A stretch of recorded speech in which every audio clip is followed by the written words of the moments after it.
যেই জামানায় সবাই সুদ খাবে, না খাইলেও সুদের হাওয়া সবার গায়ে লাগবে। আবু দাউদের হাদিস 3331 নম্বর হাদিস, রাসূলুল্লাহ সাল্লাল্লাহু আলাইহি সাল্লাম বলেন, লা ইয়াতিয়ান্না আলান নাসি জামানুন লা ইয়াবকা আহাদুন ইল্লা আকালার রিবা। এমন একটা সময় আসবে আমার উম্মতের উপর সবাই সুদ খাবে, ওয়া ইল্লাম ইয়াকুলহু, সদায় যদিও সুদ না খায়, আসাবাহু মিন বুখারিহি, সুদের হাওয়া সবার গায়ে লাগবে। যেমন বিকাশ ব্যবসাটা, এটার একটা সঠিক সুরত আছে, সঠিক সুরতটা মাদ্রাসায় জানতে হবে যে আপনি কি বিকাশ দিয়ে যে টাকা পাঠাচ্ছেন আসলে কি এজেন্টে পাঠান না পার্সোনাল পাঠান। এজেন্টে পাঠাইলে এক মাসালা, পার্সোনাল পাঠাইলে আরেক মাসালা। আপনি এজেন্ট বইলে আবার পার্সোনাল পাঠাইয়া বেশি লাভ করেন কিনা সেটাও একটা বিষয় আছে। তাহলে জমি বন্ধক রাখলাম, বন্ধকি বস্তুর নাম কি? জমি। জমি দিয়ে উনি উপকৃত হতে পারবে না। এবার এই গাড়িটার দিকে তাকান, এই যে গাড়িটা তাকাইছেন, এবার আমার দিকে তাকান। আর তাকাইছেন নি? তাকান। এই গাড়িটা দিয়ে আমি আসছি, এটা দিয়েই মনে আসছি। এই গাড়িটা ওনার কাছে আমি বন্ধক রাখলাম, 1 লক্ষ টাকা নিলাম, গাড়িটা বন্ধক রাখলাম। মাঝে মাঝে গাড়িতে ময়লা টয়লা পড়লে উনি ঝাড়ু দিবে, ধুইবে, সব করবে, কিন্তু উনি যেন শখ করে এটার উপরে উইঠা রায়পুর না যায় ঘুরতে। এই জন্য মুসলিম কান্ট্রি যারা আছে তাদের এখন আইডল হতে পারে আফগানিস্তান। 3 বছর আগে তাদেরকে কেউ স্বীকৃতি দিতে চায় নাই, এখন তাদের কাছে গিয়ে নত হওয়ার জন্য চুপে চুপে তাদের কাছে নত হতে চায়। আফগানিস্তান বলে গোনার টাইম নাই, যতবার কিনারায় যায় ততবার পাথর মারে, আবার মাঝখানে চলে যায়। আমি বললাম, জিবরিল এটা কে? জিবরিল আমিন জবাব দিলেন, আল্লাযী রাআইতাহু ফিন নাহরি আকিলুর রিবা। হুজুর, যারে নদীতে দেখলেন এটা হলো সুদখোর, কিয়ামত পর্যন্ত সাঁতার কাটবে, নদীর কিনারায় আসতে পারবে না। গজব নম্বর 11, বলেন যে সুদ খায়, যে সুদ দেয়, যে সুদের কারবার লেখে। এই সুদের কারবার লেখেটা 3 বার বলেন, আবার বলেন, আবার বলেন। অ্যাকাউন্টসের ছাত্র যারা আছেন তারাও বলেন, জোরে বলেন, আরো সুন্দর করে বলেন। লেখে, হ্যাঁ। যে সুদ দেয়, যে সুদ নেয়, যে সুদের কারবার, যে সুদের কারবার লেখে, যে সুদের সাক্ষী দেয়। এই 4 শ্রেণীর উপর আল্লাহ রাসূলের অভিশাপ। নাসাইর বর্ণনা 5103, 5104, 5105, এই 3 হাদিস মিলে একটা হাদিস শুনেন। عن علي بن أبي طالب رضي الله تعالى عنه أن رسول الله صلى الله عليه وسلم لعن آكل الربا وموكلا وكاتبا وشاهدا। আলী রাদিয়াল্লাহু তাআলা আনহু বলেন, যে সুদ খায়, যে সুদ দেয়, যে সুদের কারবার লেখে, যে সুদের সাক্ষী দেয়, 4 শ্রেণীর উপর আল্লাহর নবীর অভিশাপ।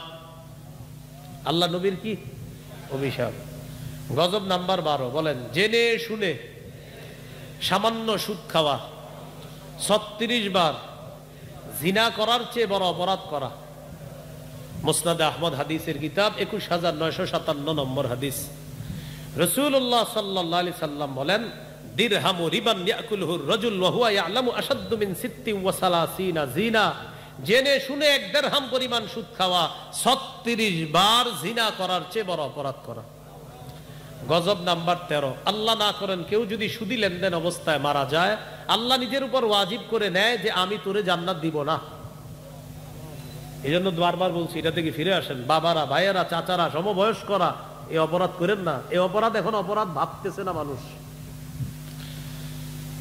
মুস্তাদরাকে হাকিম কিতাবের নাম 2260 নম্বর হাদিস। আব্দুল্লাহ ইবনে ওমর রাদিয়াল্লাহু তাআলা আনহুমার বর্ণনা, তিনি বলেন, আরবাউন হাক্কুন আলাল্লাহ আল্লা ইউদখিলাহুমুল জান্নাহ ওয়া লা ইউযীকাহুম নাঈমাহা।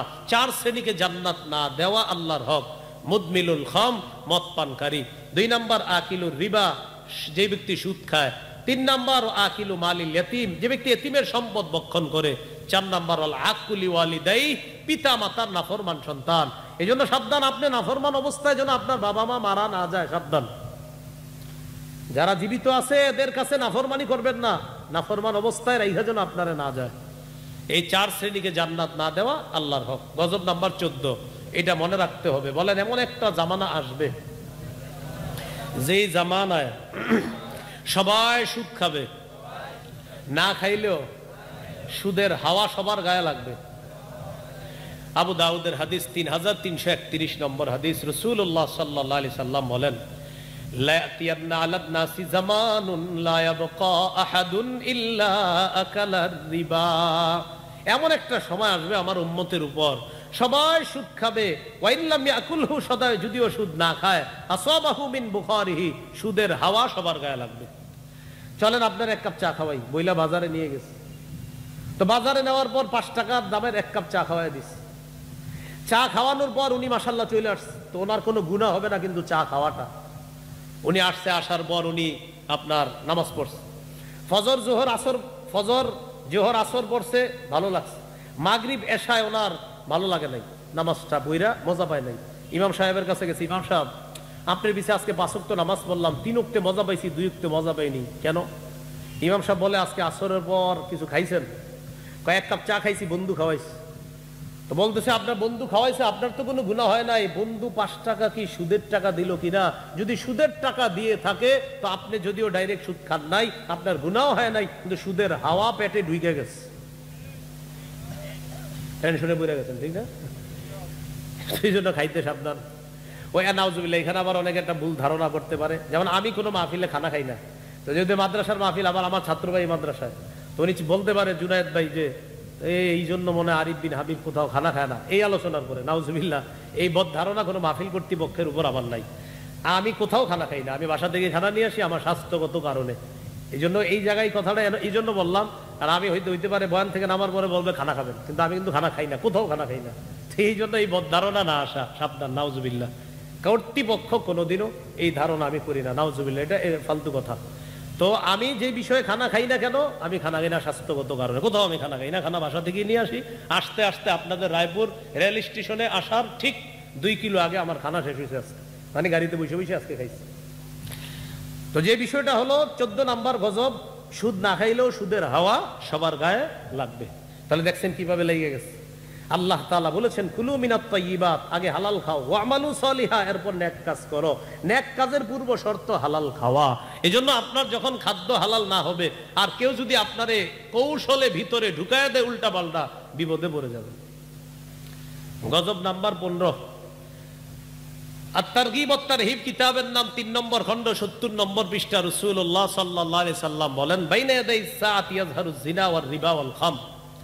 কিয়ামতের আগে 3টা অপরাধ বাড়বে: ব্যভিচার, সুদের কারবার, মদ। ব্যভিচার, সুদের কারবার, মদ। আপনারা বলেন এই 3টা বাড়বে না বেড়েছে? ব্যভিচার বেড়েছে, সুদের কারবার বেড়েছে, মদ বেড়েছে। এখন গাঁজা যারা খায় তারা মনে মনে কয় মদে না বাড়ছে, গাঁজা তো বাড়ে নাই, মানে কিন্তু না। মদ দ্বারা উদ্দেশ্য মাদক দ্রব্য, ইয়াবা, বাবা, গাঁজা, হিরোইন, ফেন্সিডিল, আফিম, কানাডা ড্রাই, মাস্তুদ, শ্যাম্পেন, ডাইল ইত্যাদি যা আছে সব ভ্যানের চিপায় চুপায় দোকানের পিছে বৈশা যা টানা হয় সব এগুলা মাদক দ্রব্য। নবীজি বলছে বাড়বে। এগুলা কি বাড়বে না বেড়েছে? তো সাবধান, সাধারণ ওই যে যারা আপনার মাদক দ্রব্য নিতেছেন, আপনি কিন্তু বাইচে যান নাই, আপনি ওইটার মধ্যে আছেন। এগুলো গজব নাম্বার 15। গজব নাম্বার 16, সর্বশেষ গজব। বলেন, সুদের শেষ পরিণতি ভিক্ষা। ওই এটা আগে বলছি, সুদের শেষ পরিণতি কি? ইবনে মাজার 2279 নম্বর হাদিস, নবীজি বলেন, মা মিন আহাদিন আকসারা মিনার রিবা ইল্লা কানা আকিবাতু আমরিহি ইলা কিল্লা। যে ব্যক্তি সুদ বেশি বেশি খায়, জানায়া দিও তার শেষ পরিণতি হবে কমে যাওয়া। সে যদিও ভিক্ষার অবস্থা না দেখে, ওর পরবর্তী প্রজন্ম নিশ্চিত বিপদে পড়বে। আমি নবী বলে গেলাম, ওরে জানায়া দিও। আল্লাহ আমাদেরকে হেফাজত করেন। সর্বশেষ কথা, যেটা বলার পর অনেকে আপনারা কল্পনা করতে পারবেন না যে আপনি পুরো বয়ানটা করছেন, ঠিক আছে, সর্বশেষ এটা না করলেও পারতেন, কিন্তু এটা আমি করব। এটা শুনেন, আমি আপনার 1 ঘন্টা জমি দিছি, 1 ঘন্টা জমি। এই জমি 1 বছর আপনি আপনার কাছে রাখবেন, বন্ধক দিছি। এটা একটা জমি, এটা 1 বছর আপনার কাছে বন্ধক রাখলাম, 1 লক্ষ টাকা নিলাম। 1 বছর পর 1 লক্ষ টাকা দিয়ে দিব, জমিটা ফেরত দিয়ে দিবেন। খায়নি? সুদ। জমি চাষাবাদ করেন, আর আপনার আবার দিয়ে আওয়াজ হালকা হয়ে গেল। জমি চাষাবাদ করেন, সুদ। আগে নিয়ম শিখেন। বলেন, বন্ধকি। আরো জোরে, আরো জোরে। বন্ধকি বস্তু দিয়ে উপকৃত হওয়া জায়েজ নাই। আবার বন্ধকি বস্তু দিয়ে উপকৃত হওয়া, সবাই বলেন, সবাই বলেন। তাহলে জমি বন্ধক রাখলাম, বন্ধকি বস্তুর নাম কি? জমি। জমি দিয়ে উনি উপকৃত হতে পারবে না। এবার এই গাড়িটার দিকে তাকান, এই যে গাড়িটা তাকাইছেন, এবার আমার দিকে তাকান, আর তাকাইছেন নি তাকান। এই গাড়িটা দিয়ে আমি আসছি, এটা দিয়েই মনে আসছি। এই গাড়িটা ওনার কাছে আমি বন্ধক রাখলাম, 1 লক্ষ টাকা নিলাম, গাড়িটা বন্ধক রাখলাম। মাঝে মাঝে গাড়িতে ময়লা টয়লা পড়লে উনি ঝাড়ু দিবে, ধুইবে, সব করবে, কিন্তু উনি যেন শখ করে এটার উপরে উইঠা রায়পুর না যায় ঘুরতে। হ্যাঁ, বন্ধক রাখছি না, এটা দিয়ে উনি উপকৃত হতে পারবে না। আব্দুল্লাহ ইবনে মাসউদ রাদিয়াল্লাহু তাআলা আনহুর কাছে একজন গেছে, যাওয়ার পর বললেন, ইন্নী আসলাফতু রাজুলান 500 দিরহামিন ওয়া রাহানানি ফারাসা, আমি এক ব্যক্তিকে ঋণ দিছি 500 দিরহাম, আমার কাছে একটা ঘোড়া বন্ধক রাখছে। আব্দুল্লাহ ইবনে মাসউদ রাদিয়াল্লাহু তাআলা আনহু বললেন, ঘোড়ার উপরে তুমি চড়ো বা কাউকে চড়াও, যদি তুমি নিজে ঘোড়ার উপরে উঠো বা কাউকে উঠাও, এই উঠো বা উঠাওটা হবে সুদি কারবার, কারণ বন্ধকি বস্তু হলো ঘোড়া, এটার শরীরে ময়লা লাগলে গোসল টোসল সব ঠিক আছে, কিন্তু উইঠা নিজে আরাম করা যাবে না, বা বাচ্চাকে উঠায়া আনন্দ দেওয়া যাবে না, কারণ এটা বন্ধকি বস্তু। করবেনটা কি? ভাড়া দিবেন। বলেন কি করবেন? ভাড়া, জমি ভাড়া দিবেন। আপনারে আমি জমিটা দিলাম, 1 বছর খাইবেন, 20,000 টাকা দিবেন আপনি, বা 4 টাকা পাইবেন না, 1 বছর পর জমি দিয়ে দিবেন, আপনার কাছে এটা ভাড়া দিলাম আমি, এই 20,000 টাকা আমি আর ওনারে দিব না, এটা হলো ভাড়া। এই সিস্টেম জায়েজ আছে। তো প্রিয় ভাইরা, আপনারা আল্লাহর রাস্তায় কিন্তু সুদি কারবারের সাথে জড়িয়ে যাবেন না। এই জন্য আপনারা অনেকে ব্যবসা শুরু করেন বিভিন্নভাবে। এই মাদ্রাসা আছে এখানে, আরো আশেপাশে রায়পুরে বড় বড় মাদ্রাসা। আগে মাদ্রাসায় যাবেন, আলেমদের সাথে বসবেন, কথা বলবেন যে হুজুর আমি তো এরকম একটা ব্যবসা শুরু করতে চাইতেছি, আমার এই ব্যবসা কি হালাল না হারাম, আপনি যদি একটু আমারে বলেন তাহলে আমি ব্যবসাটা শুরু করতে পারি। কারণ অনেক সময় ব্যবসার মধ্যেও কিছু উল্টাপাল্টা বিষয় অনেকে ঢুকিয়ে দিবে আপনারে না বুঝা। যেমন বিকাশ ব্যবসাটা, এটার একটা সঠিক সুরত আছে, সঠিক সুরতটা মাদ্রাসায় জানতে হবে যে আপনি কি বিকাশ দিয়ে যে টাকা পাঠাচ্ছেন আসলে কি এজেন্টে পাঠান না পার্সোনাল পাঠান। এজেন্টে পাঠাইলে এক মাসালা, পার্সোনাল পাঠাইলে আরেক মাসালা।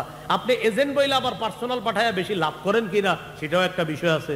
তো এই জন্য ব্যবসা করার আগে আলেমদের সাথে একটু বসবেন, মানে আমি ওনার কাছে এজেন্টে টাকা পাঠাবো, এজেন্টে তো এজেন্টে লাভ কম, এজেন্টে লাভ কম, আর পার্সোনালে লাভ বেশি।